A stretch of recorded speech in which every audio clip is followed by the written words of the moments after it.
Bonjour et bienvenue sur Papa Blogueur. Nous entamons la deuxième semaine de menu de la semaine en vidéo. Ici, on peut le retrouver sur mon blog. Alors aujourd'hui, on va parler un peu du temps qu'on gagne en faisant les menus de la semaine. Lorsqu'on les prépare à l'avance, ça peut sembler long. On peut facilement prendre une demi-heure ou une heure quand c'est vraiment en détail, lorsqu'on cherche des menus spécifiques, par exemple même pour des événements comme les fêtes de fin d'année. Donc on va étaler tous les livres, les livres de recettes ou rechercher sur internet et on accompagne les menus sur la liste accompagnée pour les courses. Mais généralement ça peut aller très vite, surtout si on reprend certains éléments. Nous on reprend par exemple les desserts, c'est les mêmes tous les jours, c'est toujours les mêmes desserts à chaque jour, donc ça va plus vite. Les petits déjeuners, on a une liste qui varie, on a un choix de 10-15 petits déjeuners qui sont souvent composés de flocons d'avoine, de lait végétal, comme pour les porridge, les bowl cakes, les overnight ou des verrines avec des céréales. Donc forcément, ça va aller plus vite. On va chercher un peu plus loin lorsqu'on va faire les repas du midi ou du soir. Donc voilà, menu de la semaine numéro 2 sur menu de la semaine numéro 2 sur ma chaîne YouTube Papa Blogueur. Donc on commence au lundi, porridge aux fruits de saison, comme souvent le lundi matin. Comme je vous avais déjà dit, le lundi, mardi, jeudi et vendredi midi, ce sont des restes, donc on va passer pour aller vite. Donc lundi soir, on va passer avec du quinoa, poisson pané façon meunière, légumes cuits vapeur, salade et yaourt. Mardi matin, pain perdu façon gaufre. Alors là, c'est autre chose. En fin de compte, je prends le pain perdu la veille, je le mets dans un saladier avec donc des œufs et du lait et je laisse reposer toute la nuit. Et en fin de compte, le matin, j'ai plus qu'à le malaxer. C'est pas simplement du pain perdu qu'on fait à la poêle comme d'habitude. Et ça va faire comme une pâte que je vais faire au gaufrier ensuite pour faire des gaufres.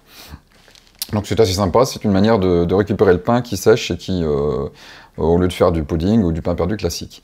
Donc mardi midi, des restes de la veille. Mardi soir, cordon bleu, coquillettes, trio de choux, béchamel allégé, fromage et pommes au four. Mercredi. Croque du mercredi, comme je vous l'ai déjà expliqué, donc simplement 2 tranches de pain, un peu de jambon d'Inde et du fromage allégé, et un fruit à côté. Au midi, donc salade de concombre au yaourt grec, maquereau grillé au four, purée de pommes de terre et carottes, fromage et tiramisu maison. Mercredi soir, pommes de terre d'arfin, haricots beurre, ail et persil, œufs brouillés, compote de fruits maison. Jeudi, petit déjeuner, céréales sans sucre, fruits frais et yaourt nature. Jeudi midi, les restes comme d'habitude. Jeudi soir, gazpacho, semoule, boulettes de viande maison, légumes ratatouille, fromage et mousse au chocolat. Vendredi matin,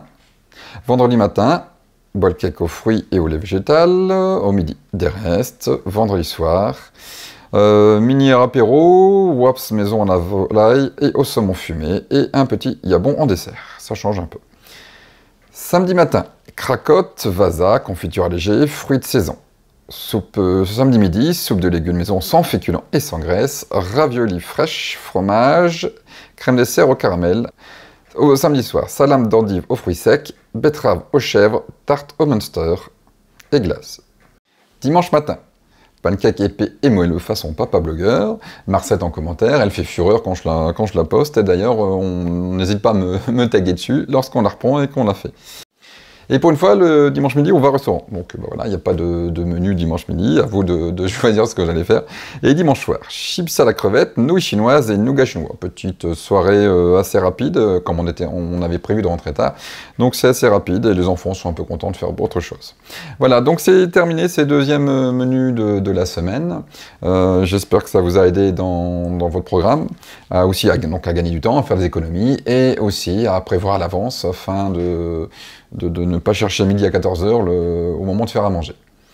Donc si vous avez des questions, n'hésitez pas à les poser en commentaire, à aimer ma vidéo et à vous abonner à ma chaîne YouTube pour de prochains menus de la semaine.